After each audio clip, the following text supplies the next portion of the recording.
I see the speaker speaking about the myriad of issues confronting Nigerians, from the economy, and, well, the labor ultimatum is essentially hinged on the situation of things. So what is being done, really? Why did labor come up with this ultimatum when it looked like it had become a thing of the past? Well, let's speak to the labor union this morning, particularly the NLC. We're joined on the program by Mr. Uchenna Ekwe, who's the head international relations at Nigeria Labour Congress, joins us live from our Abuja studio. Good morning. Thank you for joining us on the program, comrade. Good morning. A lot of people saw this and it was a shocker. They thought, where did this come from? Yes, we understand the situation of things in the country, but they thought, Labour had sheathed its swords, particularly from the court's directives last year, saying that Labour should hold off on any industrial action, strike particularly. So speak to us about why this is happening now, because for some people, and I'm sure you've seen some reactions from Nigerians, they call it controlled opposition, or this is just to deflate all of the seeming protests that are coming up across the country. So what exactly is the rationale behind this? And what do you say to those people who think that Labour is just playing some sort of script, trying to be the controlled opposition, absorb all of that anger and be the head?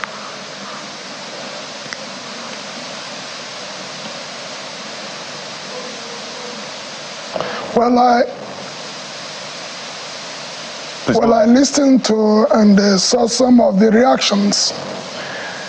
Well, you know, it's difficult to manage public opinion, especially with the social media space, where people will do their interventions. Also, bearing in mind, you will also forgive many Nigerians, the pressure and hardship is high. And you expect people to disbelieve almost everything. But to the question, where it is coming from, you know, usually people see when the NLC start putting warning, or people will say, oh, because if you notice some of the comments, we are saying, oh, we don't want strike, why strike, will disrupt. You know, balancing all this. Let me make it clear. The NLC is never actually interested in a strike. We don't want strike. We want the right things to be done. Before you see us issue a public ultimatum, there must have been many communications that is not made public to the government system, calling their attention to probably an agreement, like in this case. The agreements were reached since 2nd October last year.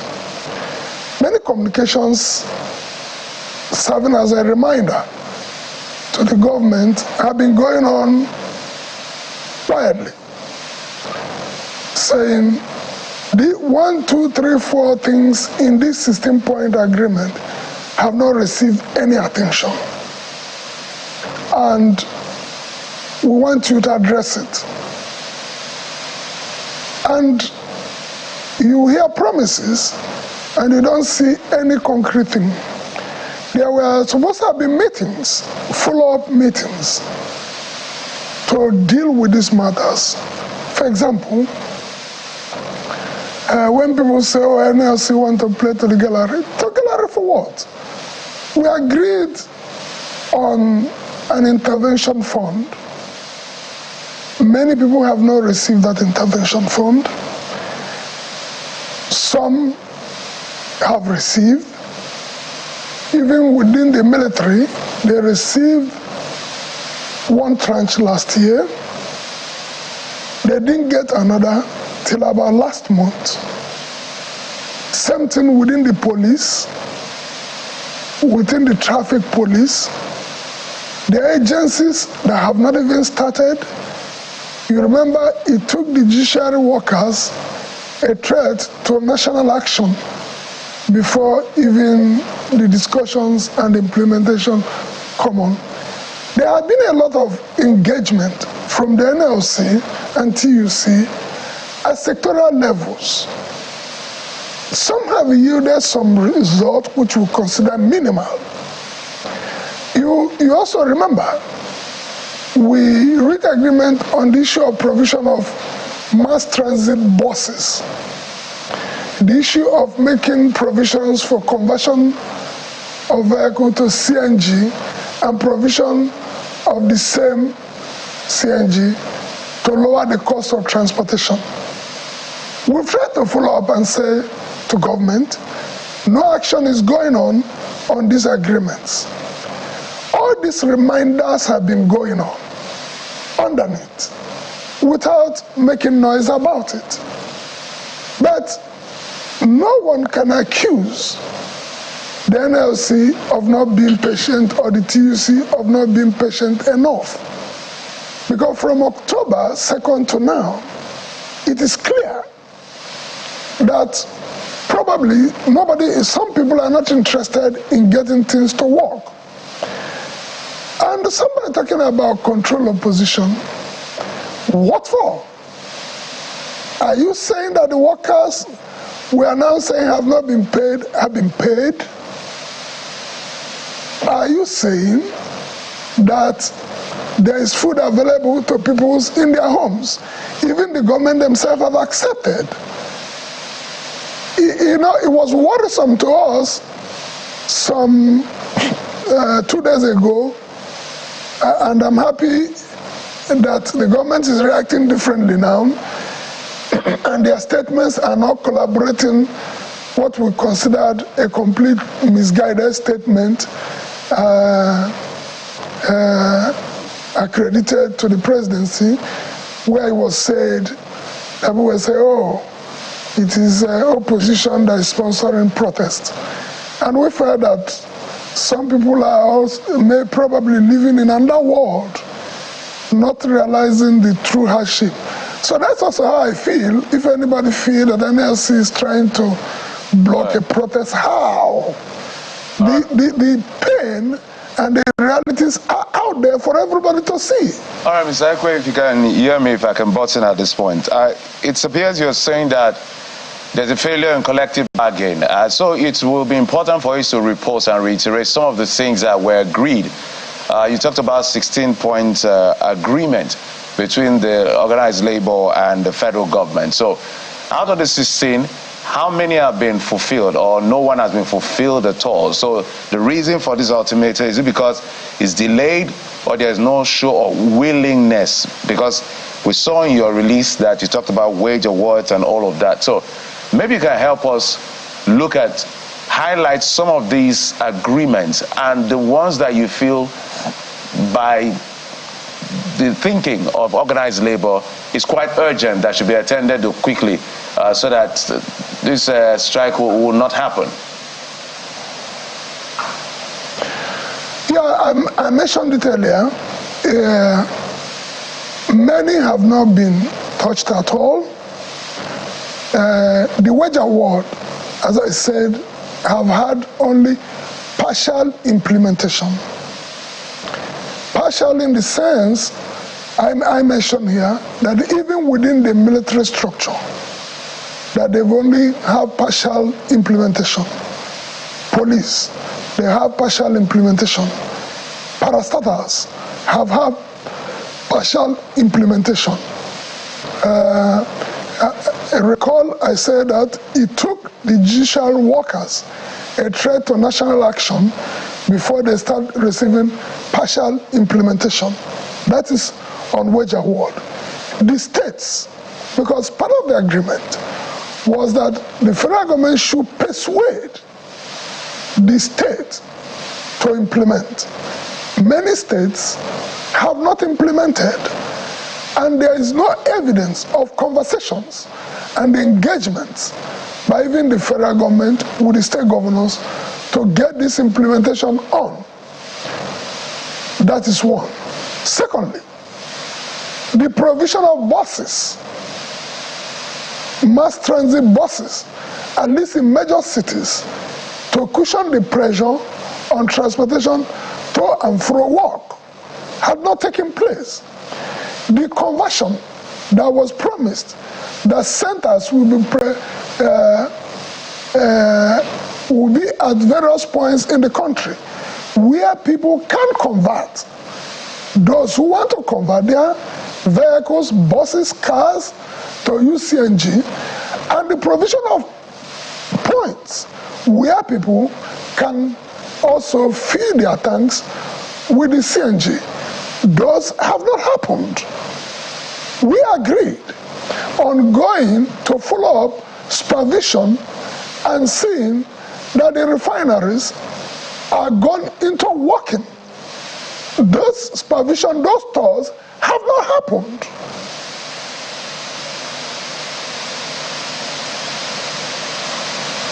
To follow up on that, sir, the NLC also demanded sometime last year at the commencement of negotiations with the new administration that there must be a national monitoring team in place to monitor the distribution of the palliatives as ordered by the president at the time.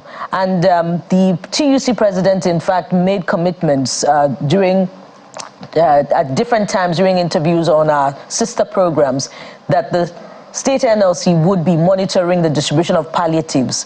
But reports that have trailed the distribution of palliatives since that time have been more about insignificant rations to communities that couldn't go around. What reports can you bring back from that? And you know, considering engagements on these subjects that you have brought about, part of the agreements that NLC had with the federal government, you said you have been engaging silently.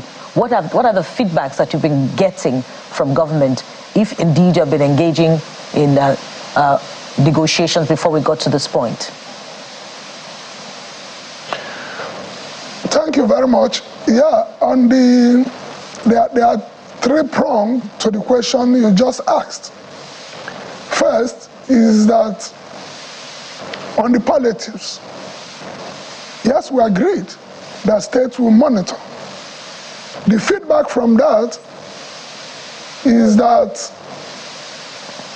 we can say probably, we can say the two states that we have seen something significant on distribution of the palliatives. We could only, as NLC, point at Borno State, the Zulum administration, Kebbi State, Dr. Nasir Idris. Those are the two states we saw that there were things significant that was done in the distribution. And in those states, we can also confirm that our councils, the TUC NLC, was carried along. But what happened in the other states were ridiculous. I'm sure you would have seen where people were having cups of rice in Kogi State and some other states that were rather very ridiculous. Even what has happened today, the embarrassment we got from the Ministry of Humanitarian Affairs. We regretted that we didn't have audio or video record of the position we took during those negotiations, where we advised that a broader arrangement on managing the cash transfers from humanitarian affairs should be made. We suggested that it shouldn't be left without ministry. It was rejected, and now we can see the scandal and the embarrassment that have come out of it. On your question about what have happened in those silent engagements, the answer is that most times the letters we've sent have come with zero response. The letters are not replied. So it reminds us we are never replied to. So that's why we are forced. For example, those supervisions have never happened. We've reminded through letters we need to jointly carry on these programs. Even as I mentioned earlier, the joint program to go and ascertain the level of work in the various refineries, because we know that because the root cause of this problem, which is the regulation without having a local content on the petroleum, thereby relying only on importation to bring out petroleum product. We have found that the way to go is that there be local production. You don't need to be an expert economist to know that when we rely on total importation of petroleum, it means the pressure on forex will be very high because the importation will be done with dollar. And when you put that pressure, you remove that huge amount of money to be using to be importing petroleum, there will be a crisis on the forex. The exchange crisis will come. And that will lead to a vicious cycle. Right. What is the vicious cycle? The more the currency goes down, the cost of buying the fuel goes up, then you attempt to mark up the price of sale. And then the inflation crisis in the land expands. All right. Let's just quickly walk through some of the points raised. By the way, the particular statement which I was referencing was put up by Maurice Monnier, _Monnier, on X. And this is what says essentially, says, and this is about the controlled opposition, which I talked about, that his theory is that, well, the NLC are doing controlled opposition. This is how to curb any protests that might form. They sense tension in the land, and they, NLC, quickly make it about themselves and call for strikes, protests, etc. And all energies and attention go there, and then they kill it by calling off that particular action, thereby killing off any desire for anyone else to protest. And he believes that this is what he would have done, like a vaccination and stuff. So that's where this is coming from, and I imagine you have seen that. By the way, this is even coming from within the Labour Party, you know, movements which you are a part of. So, I mean, that is another conversation. But I'd like you to walk us through that agreement in October yet again. So I'm going to read some of those resolutions and just ask you yes or no, has that been dealt with? So the first one from the MOU, which was reached between FG, NLC and TUC on the 2nd of October 2023. It says that the federal government grants a wage award of 35,000 naira and beginning from the month of September. Was that done? Yeah, let me first take from what you read. First is that I want to retreat, and because this thing comes up, you know, the public opinion is interesting. As far as some people are concerned, NLC are going on too much strike. As far as some people are concerned, NLC don't go on strike. The last strike, I could remember the last protest, the moment the airport in Abuja was blocked, some people come up, oh, it's enough. You have given the warning. That's the same people who are saying, you have not done anything. I remember we've gone on a strike that were lasting some days. People were still shouting, oh, you want hunger to kill us. So it's a difficult thing. We understand it. People are under pressure. But the point I want to make is that we are never interested on a strike. We're interested that those matters are resolved. We reach an agreement. Our only interest is that their wage award be paid. Through the resolutions. Our only interest. So was it paid? The 35,000 naira. Was it paid? That those things. The wage award of 35,000 naira. Some people. That's why I said. Okay. That's why we say it was a partial implementation. So number one, partially implemented. That point. Right. There was partial implementation. Okay, pardon me. I want us to move through it quickly. So first, partial implementation. The second one, minimum wage committee shall be inaugurated within 1 month from the date of this agreement. Has that been done? Well, it was just inaugurated, not 1 month from the agreement, and that was after we have written about 6 reminders, and it was inaugurated last week. Okay, so that was done, but it was done late. Next is federal government suspends collection of value-added tax on diesel for 6 months beginning from October. Was that done? Has that been done or not? Yeah, that has been done. All right, I know you didn't you didn't mention this, so we're trying to run through all of it, just to reemphasize. So perhaps you may have answered the question before. Just a yes or no will be fine by us, so that we run through all of it. Number 4, federal government accepts to vote 100 billion naira for the provision of CNG and all of that, whilst work is ongoing to on the state-of-the-art CNG nationwide. I know you, but just for emphasis, has that been done? On the issue of CNG? No, not to our knowledge. All right. I know you'd answered, but I just wanted to reemphasize. You also talked about the federal government plans to implement various tax incentive measures for private and the general public. Private sector and the general public. Have you seen anything in that direction? Not exactly. On the leadership crisis rocking the NURTW and the purported prescription of RTN, the federal government commits to handling labor matters in line with relevant ILO convention and Nigerian Law Labor Act. A resolution on the ongoing umpires is expected by or before October 13th. Has that been done? I know you raised it in your presser. No. Bukola.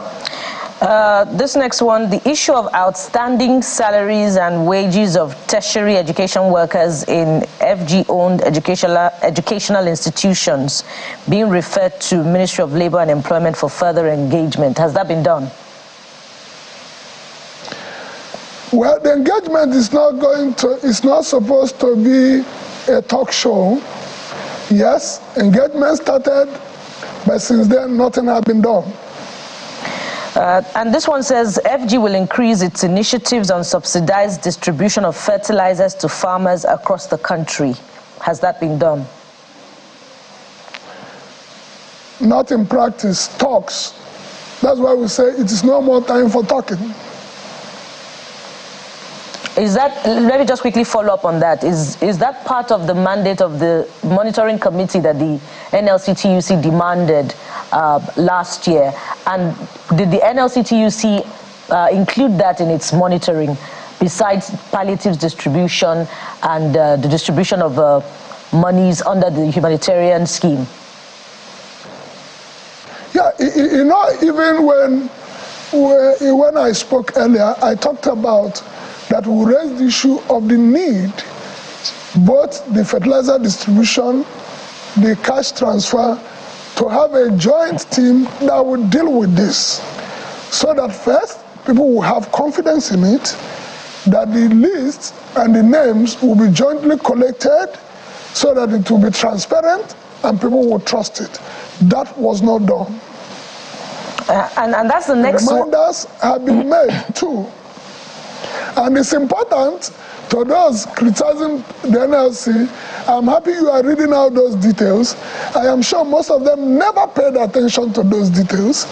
And those things does not concern the NLC as narrow as some people want to see it. But we know that it concerns the Nigerian people. And if those things are implemented, that's why I say we're not interested in strike. We're interested that these things will be dealt with, so that there will be no need for strike. At least it will ameliorate and reduce the pressure. Thank you, sir. The next one, by the way, is about the cash transfer scheme, distribution of 25,000 naira over a period of 3 months, starting from October. That had begun, but can you verify that indeed some households had received, of course, before the suspension of the minister of that ministry? Yeah, that's the point I made earlier, and that's the thing we foresaw before it even began. Now, if what we suggested had happened, it would have been easier for people to say yes, that this is going on. But now you can hear a rumor, oh, we have distributed. Maybe one person will say, I have received. But if a joint committee had been working, the list will be authenticated by the various interest groups. That never happened. And you can see the crisis that have come out of it. That crisis answers to it. Okay, We cannot say it's ongoing. Right, so because of time, let's walk through the others. You've raised a major point about that, and this is for government to also take on board. Another one that was made is that the NEC, that's National Economic Council and Governors Forum, implements wage award for their workers. Has that been done? Yes, no, or in progress? Not done. Not done. Okay, then federal government commits provisions of fund, as announced by the president, for micro and small scale enterprises. We can't speak to it because there's no report back on whether they've given or not. All right, so that's not been done. Because the whole idea is that this agreement will have report backs. Okay, so you essentially say that has not been done. In total, I know there's the joint visitation to refineries. By the way, has that happened, the joint visitation to refineries? I know you talked about that earlier, but just to put it on record. No. That has not been done. It has not happened. Okay, so the final one I want to ask you is the part where it says this will be filed with a relevant court of competent jurisdiction. I know there's been a court pronouncement on, strike, and it was last year that the court made a pronouncement asking that the National Industrial Court restraining NLC and TUC from embarking on any form of industrial action. So if you go through with this, don't you think it will be in violation with courts? Who is violating the court now? Who is violating the court order now? You tell us. Yeah, the reason we're asking... It should be it should be the government. Mr. Ekwe, the reason we're asking because there's a provision. Just a minute, Mr. Ekwe.